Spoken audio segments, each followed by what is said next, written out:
Jonathan in Arizona. You're live with Eric and Jamie. How's it going? Hey, Eric. Hey, Jonathan. Jamie, how you doing? I heard that you just popped up. It's Yep. always great to have you guys both on the show. Thanks. What do you want to talk about, buddy? It's unfortunate that you just had a conversation with Muhammad about essentially the same thing I called to talk about. So I'm sure you don't want to beat that dead horse anymore. Well, Give me a shot at it. were you Let's about to see make how were you dead- about to make the exact same argument that things have necessary cause to that there's some necessary cause out there? I don't know if I was going to make the argument. I was more like just calling to ask like the questions, I guess, on does nature require a cause? You know, Sure. if it does require a cause, it seems like it would have to be something that transcends nature. So I guess, yeah, guess it kind of would turn into the Kalam argument. Well, Certainly sounds like it. Yeah, I have a short response, and then I'll pass it over to Jamie. Okay. And so when we talk about identifying something as being created, right, we need to have something to compare that against, right? If everything is created, then we wouldn't have an ability to determine what is created and what isn't created. So the whole watch on the beach argument, right? What it would look like if everything is created, it was a watch on a beach of watches. There are things that humans create because we make them, but after that, you know, I've talked about this about other things, and what I find myself at is that I don't know place. I start from I don't know, and then what I do is I move into how can we explain the world around us, right? Mm-hmm. And by moving into that, by starting at a zero place, right, and moving forward wherever the evidence takes us, I think that's going to get us there. But I think that might be moving past the point. Jamie, you go ahead, buddy. Yeah, I just wanted to say that the first part of what you've said is, does nature require a cause, right? That presumes something outside of the natural world. Really, these ideas, the idea that, maybe nature requires a cause, is born of a desire in apologists to invent a God into existence by definition. Really, a lot of the arguments that are presented for this fail because they make arguments about things outside of nature in terms of the things that are inside nature. So, for example, they'll say, nothing has ever come into existence without a cause. Well, as far as we are aware, nothing has ever come into existence from non-existence at all. Right. But mostly, if you're asking these questions, I need to know on what terms you are to asking them. Like when you say you're wondering whether nature has a cause, what is it that you're specifically asking for? Like, do you mean, is there a cause outside of nature that's necessary? Yeah, I'll be more specific. The way I read the argument the first time was the Kalam, everything that has a beginning has a cause. The universe has a beginning, therefore the universe has a cause.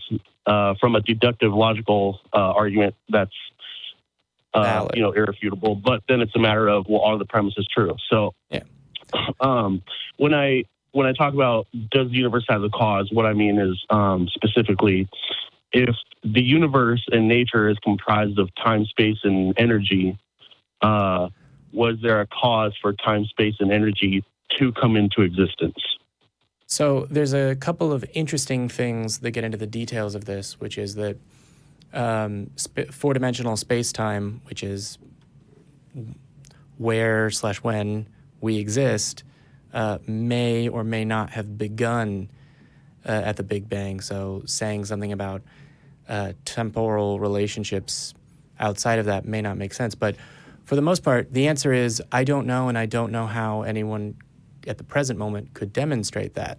I'm interested to hear someone come forward with a demonstration of, here is cosmology, here's how cosmology works, here is what happened that caused the Big Bang until someone who understands Big Bang cosmology comes forward and presents peer-reviewed research that is accepted by everyone else in the world, that is looked at by everyone else in the world that actually understands Big Bang cosmology, and they come to a conclusion and they explain something about our world. Until that point, I have to say, honestly, I don't know. I don't know how any of this started. And to be quite honest, I don't want to veer you away from your point, which is largely sort of esoteric about the beginnings of the universe. But a lot of these arguments, you hear them presented about, and therefore my church is correct. And I'm wondering whether that's where you're going with this. Firstly, no, not at all. I mean, okay, if that's good. If anything, it might be more like the argument itself. And correct me if I'm wrong. Could possibly lead to deism. Just a God that exists but doesn't interfere with the world or anything like that, or any creator or whatever. But that's in if no it's way sound. the Kalam leads to the any particular religion. Well, and not only that, but it makes assumptions the whole way through. Yeah. Right. So as soon as you start moving through this, the necessity of a thing that is eternal, right, is completely thrown in there for no real good reason. Who says that a thing needs to be eternal, right? A perfect example is time travel, right? What if a time traveler started everything that we know, right? We can't discount it, right? And it should... Well, I mean, I think with that particular, hypothetical, I think we could, because the time traveler had to exist in nature in order to go back in time, right? Maybe. Do you know? I mean, again, it gets real weird. It gets real weird real quick, right? You have to understand time travel to make statements about how time travel works. Yeah. And then universe creating pixies and anything like that. And then where do those pixies come from? Infinite regress. And either way, I think it's a line of reasoning that just gets us nowhere. I think it's a fun little mental masturbation that I enjoy. Yeah. To be clear, the Talk Heathen is not taking an official position either in favor of or opposed to mental masturbation, or masturbation for that point. That's a different show. What's that number? So it's actually the same number. It's 512-686-0279. We do have some lines open, and we've got some atheists on the line. You are our last theist on the line, so if we want some religious callers to call in, you get preference. Give us a call, 512-686-0279. But what I was going to say is the ACA launched a new show recently that will air on Thursdays called Secular Sexuality that uses the same call-in line, and I'm sure that they would be happy to talk to you about masturbation. Yeah, you probably literally, there is a time and a number that you can call where you will then have a conversation with an interested person on camera on the internet about masturbation. Do with that what you will. Now, they probably have their phone on speakerphone, I'm guessing. But well, it's a ton of fun, man. And if you were to meet me in person, I can tell you that is the best way to get me into an argument until morning is to talk about philosophical, very deep arguments like Kalam and things like that. Right? I masturbate by myself. Thank you very much. I was going to say there's a little bit of open-endedness right there. No, but I mean, really, that's my jams, man. I absolutely love getting into the more esoteric stuff. But you left it ambiguous again. You're like, no, that is my jam. Like, wait, which? What is it that? They did invite me back, and they said they want me to fill out. Right. They said they want me to fill out a FetLife profile, so I might just share. We'll see. Spoilers. But to be clear, I derailed Eric's point, which was that this exercise is like mental masturbation, is what he was saying, is that it doesn't really get us very far. I think that's true of philosophical arguments for the existence of God in general. Because if you want a demonstration of the existence of a divine being, you're going to need more than someone's thoughts on it. I just had a thought that I'm not saying that Eric's wrong. I'm just saying I just came up with an idea. Like, you're saying that, to, I guess, try to think of the the origins of, the universe, and if it does lead to the conclusion that there is a God or something like that, then there, unless I'm misinterpreting what you're saying, like basically it's just useless to even have that thought or conversation or anything like that, because it wouldn't lead you to if religion is true or anything like that. But I mean, is that the case? I mean, if there is a religion that is true, a religion that's based on a God, if we could identify something that does tell us that there is a God that exists, can't we move on from that being a fact to absolutely. Now where do we go to find if there is a true religion? If we were to get to that point, absolutely. But until we can demonstrate the existence of said God, until we can come up with a tool to measure it and move forward in that way, we're just stuck with mental masturbation, which is why we've been doing it for several hundred years, and we're at risk of going blind, Jonathan.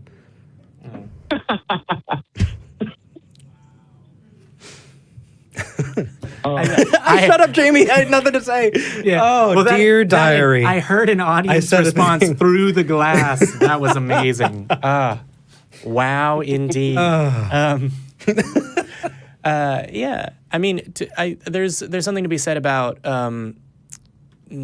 would that lead to a true religion? My response on that gets a little bit more into what the word religion means. Ooh, now we're getting real. Which is veering into an area decidedly of my non-expertise, which is sociology. But I would say that no, religions by definition are cultural practice. Yeah. I feel like if you found... Jonathan, it says here that you are a believer. Yeah. What do you believe? Yes, that's true. So were you convinced by a philosophical argument? I started. I mean, most people are born and raised in it, or there's an emotional appeal, or somebody has some kind of subjective experience. Yeah, mine wasn't like that. I was brought up as a Christian from my parents, but it was pretty like lukewarm, non-really practicing. Just like, hey, God exists, Jesus is your savior, all that, and pretty much we went to church once every 6 years. So it wasn't like a hardcore church going, anything like that. Sure. But no, I actually I was an atheist, and just because I had I don't know if it was, I guess coincidentally, on my 30th birthday, I was just thinking about the concept of hell, and that an all-loving God sends, his most loved creation to hell for eternity. And I was like, I don't think that makes sense. I don't think I can believe this anymore. So I became an atheist based on that one single thought. But my good friend is an atheist, and I read several books that he recommended. And I would try to read, one from each side, kind of rotational. And I landed on The Case for Christ, and then Lee Strobel. Oh boy. Sorry. Yeah. Oh, Lee. Lee Strobel. That one, and immediately after I landed on Geisler and Turris, I Don't Have Enough Faith to Be an Atheist. That book really had, I would say, the arguments that convinced me that Christianity was true. And like I said, I mean, I have a library of books on both sides that I've just read tons and tons of. But it seems like all of the arguments for God's existence and Christianity being true and Jesus being historical and rising from the dead, all of that stuff, it seems to it's more convincing than the evidence that suggests that it's not. So that's how I became a Christian.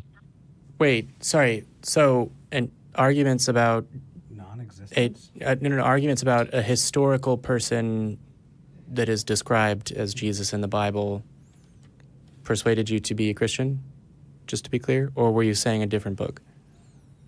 Well, as far as Jesus being historical and the resurrection, it was The Case for Christ. And then the other books, specifically, I Don't Have Enough Faith to Be an Atheist. And then the several books I've read after that have just kind of like more ingrained that it's So you said you liked me to believe it. you said you like to alternate between. What book did you read in between The Case for Christ and I Don't Have Enough Faith? The God Delusion, Okay. I think, was between that one. Okay. I read God Is Not Great, Hitchens. I read a book that was bigger than the Bible, it seemed, called The Encyclopedia of Biblical Errancy, where it was a massively huge book with extremely tiny print, so it just took forever to get through this book. But it went through and listed like all of the, I have to say, alleged contradictions in the Bible, because I'm sure that, looking at certain, passages and reading them for what they are, they do directly contradict one another. But it would point out, like, even like the kind of the most mundane, like where it said, if it said 144,000 people, the author of this book would say, that's an extremely even number. What a coincidence, stuff like that. And I thought that was a little petty because I'm sure it was just a generalization. But I haven't read that book, but I have two books I can recommend for you. And I'm not sure. Well, I'm sure if I recommend both, which order you should read them in. Bart Ehrman, Lost Christianities, will probably be a little bit eye-opening about what the development of Christianity is, and keeping in mind the historical context and all of the influences that influenced actually all of the authors that you've read so far, and thinking about why they've come to those conclusions, right? The Lost Christianities talks about how when the early Christian tradition was being invented by people, there were actually competing versions of it that were even more wildly diverse and different than the competing... The apocryphals, like the Gospel of Peter, Gospel of No. So, yes, it includes those, but also just entirely different traditions, right? Like, Christian... if I'm not mistaken, I have read that one. Okay, you've read Bart Ehrman, Lost Christianities, and so the different versions of Christianity, some of which said reject the Old Testament entirely because it is of the Jews, and they are, as the New Testament instructs, responsible for Jesus, which is, I think it's either Mark or Matthew. It's one of the M Gospels. And so if that didn't sway you, then let me... About 6 or 8 of Ehrman's books, actually. I have... my favorite is actually Truth and Fiction and the Da Vinci Code, which really isn't on religion. It's more about the falsehoods of and that's Dan Brown's book. And there's probably more to write about Dan Brown than early Christianity, because we can all see plainly Dan Brown's writing. I've smugly insulted someone who's published way more novels than I have.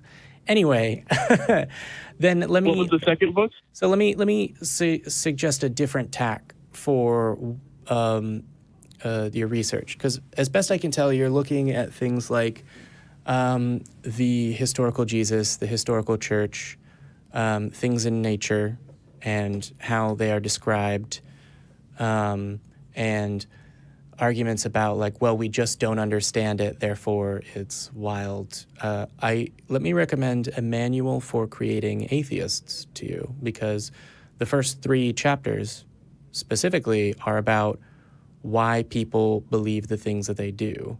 And I've proceeded with an assumption, and I should ask now, presumably you care whether or not what you believe is true. And based on the fact that at one point in time you said, no, this religion stuff, I don't have a good reason to believe that it is true. And at another point in time, you read books and took them as persuasive arguments and evidence that what you believe is true. Presumably, you would say that if you were presented with good reason to doubt, that you would. Absolutely, yeah. Okay.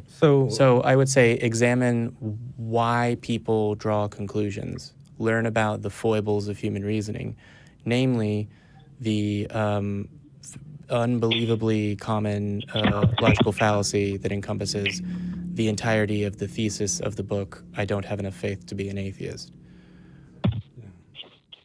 Are you saying that there's a particular book that counters that one? Okay. No, I'm saying that the first part of A Manual for Creating Atheists discusses why people believe. Yeah. So question for you, Jonathan. Go ahead. Do you understand skepticism? Yeah, I believe so. Okay. Do you find value in skepticism? Yeah, absolutely. Especially because I'm a Christian and I obviously don't believe in other religions. I think there's tremendous value in skepticism. Okay, so do you understand what the null hypothesis is? Something that can't be proven? No. Oh, okay. The null hypothesis is your beginning point, where you need to start, is that there is no relationship between two things until it can be proven, right? So earlier on, when you were talking about in Lee Strobel's The Case for Christ, you said that that and several other books, you believed there was more evidence for than evidence against. But we're not providing evidence against. We're pointing out how absolutely full of holes and fallacies a lot of these arguments, well, it seems like every single one that people have called in with to date has been built on faulty epistemology, right? There's no good reason to come to that conclusion. We're not saying that we have evidence in another direction. What we're saying is that it's shitty reasoning. And so to say the arguments for outweigh the arguments against, I don't know who's arguing against. We're just pointing out how this is epistemologically unsound.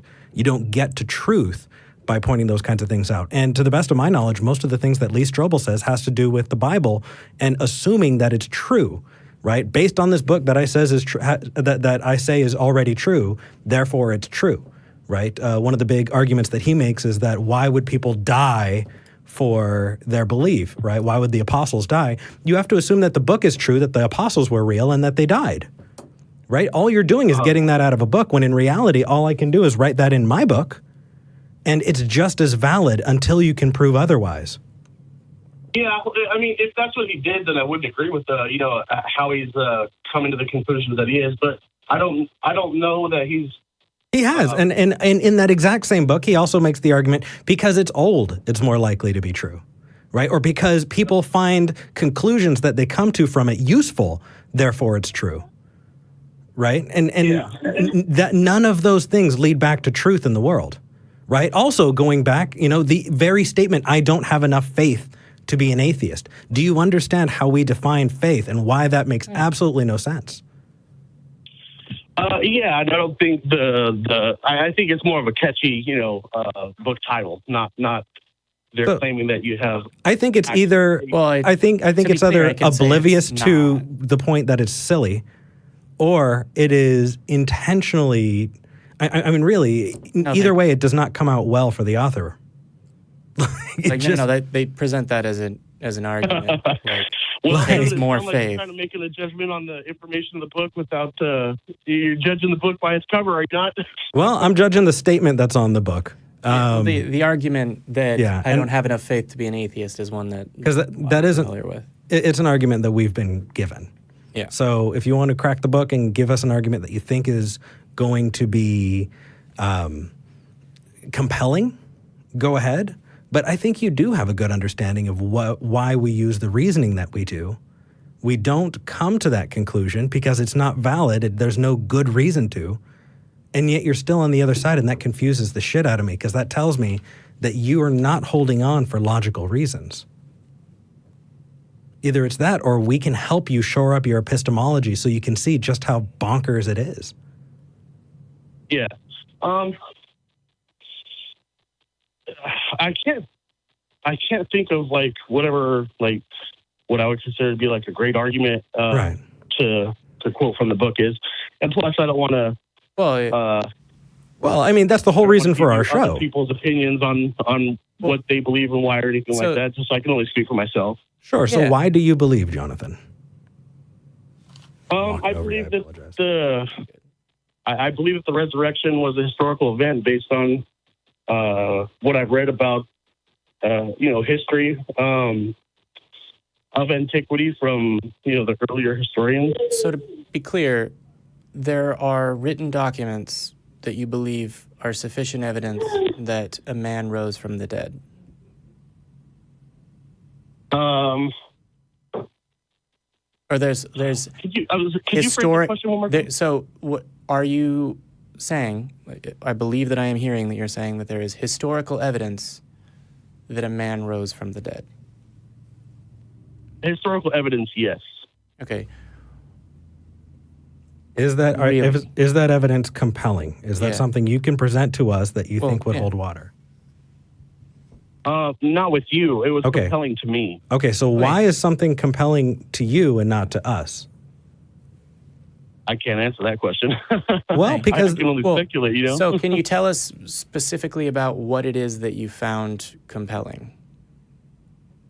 Like what evidence? I mean, it's written in what we now refer to as the Bible.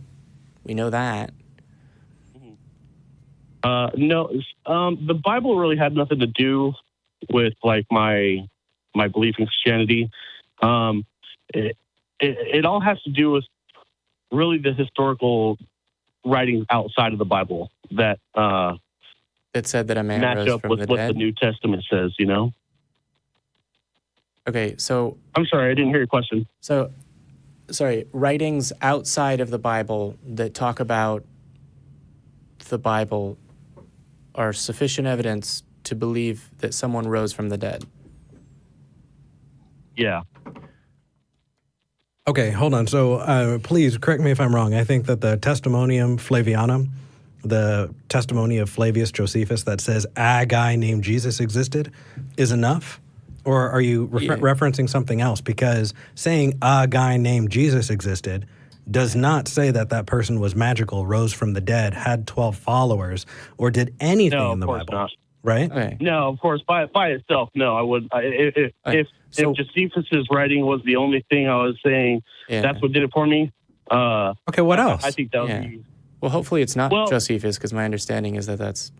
There are two parts, and the second part is widely regarded as false. The first part is regarded as true, but not necessarily about that Jesus, but a Jesus. Okay. But go ahead. Well, if I'm not mistaken, that part of the Antiquity of the Jews was it was specific to Jesus, the Jesus written in the New Testament, by saying he had been crucified under Pilate.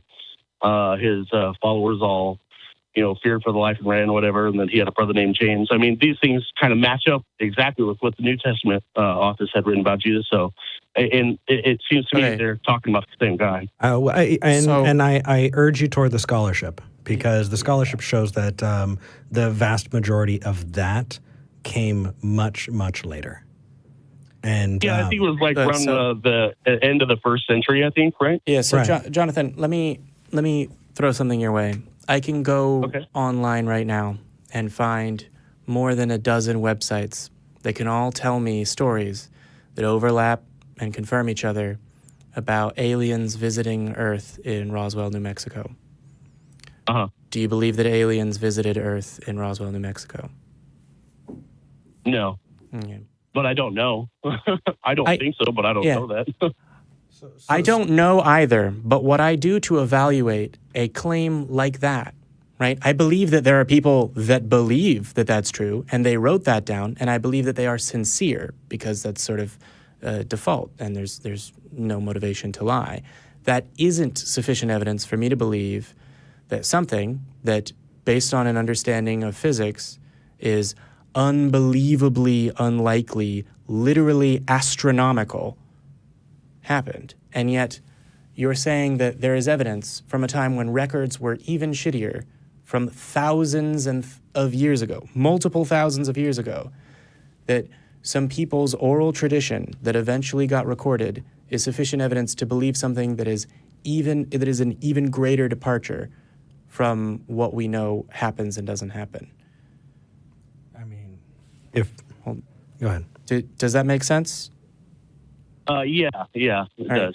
So, do you think there's something different about the way the claim Jesus is Lord was presented to you versus the way the claim some aliens came crash landed in Roswell, New Mexico was presented? Well, you said one thing you said was that they had the people who are claiming the alien sightings and stuff, had no motivation to lie or anything like that. I'm not entirely sure that that's true. Okay. I mean, some of them could have done it because they want attention or fame or their name in the papers or something anything like that could have happened. True. Those motivations exist 2,000 years ago as well. I mean, not printed papers, but hey, I'm the guy in the village with a story about God. Actually, is greater motivation, because if you can back that up, then suddenly you get half the land and 10% of everyone's income forever and control and power. But sorry, continue. People who claim alien sightings, they're not like persecuted to death for it. So I mean, there's hold on. Does the existence of persecution make something more true? I'm sorry, Eric. What was that? Does the existence of persecution make something more true? No. Okay. Do you think that Christians are being persecuted right now? No. Well, if the hold on, Jamie. No, if the existence of persecution is irrelevant, then we shouldn't ask him about it. Well, no, because I want to really cement this in. Okay. Right? Are Christians being persecuted right now in the United States? Yeah, probably. Yeah, that's fucking ridiculous. Look up persecution. There are other religions that we also think are untrue that are being persecuted, not to the same degree as they are outside of the United States, but those we don't follow that those are true either. Yeah, well, right. That's just an example of why the existence of persecution does not lead to truth. No, I never said it did. Okay. When you asked, I actually had a question. You said you asked if persecution leads to the truth, the claim to be true, and no, I agree, it doesn't. Okay.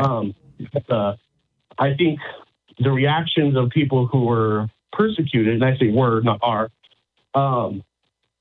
their reactions to their persecution, in my opinion,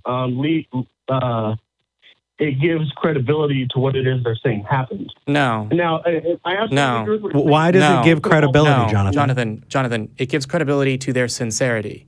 They believe it's true, right? The fact that aliens in Roswell, New Mexico are a joke, and that Bigfoot is a joke, and that people are still Bigfoot hunters means that the Bigfoot hunters are, 1, either charlatans, or 2, actually believe it. But 3, none of that is evidence or relates directly to whether or not big feet walk among us.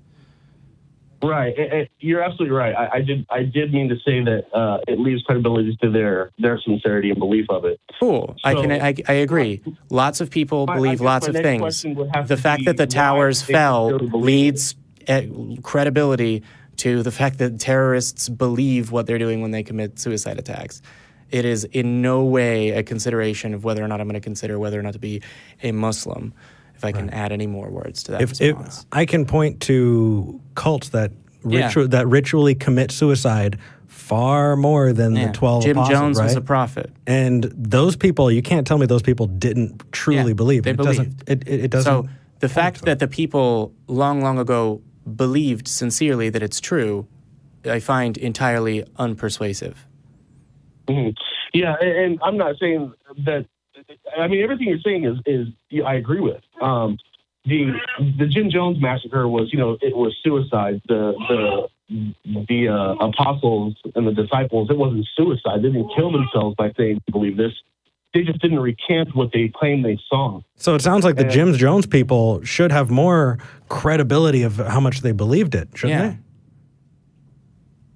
Well, I don't know that Jim Jones claimed to rise from the dead, and that they saw that. So no. Actually, why is that specific claim relevant? Because that would be a miracle. That would be a miracle. Okay, so right now in Uganda, there is a general leading the Lord's Resistance Army, and his followers have said and testified that no, he's been shot dozens of times on multiple occasions with assault rifles and lived without, as far as I'm aware, without any real medical attention whatsoever.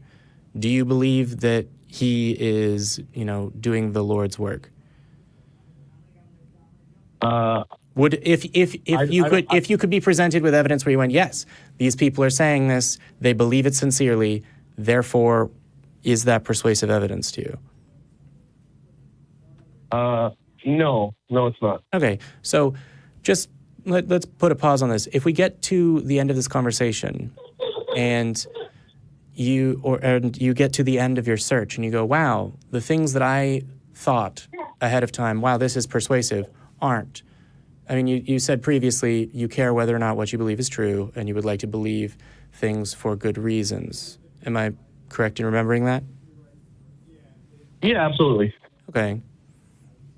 So if the sincerity of believers isn't persuasive, what remains that is persuasive to you?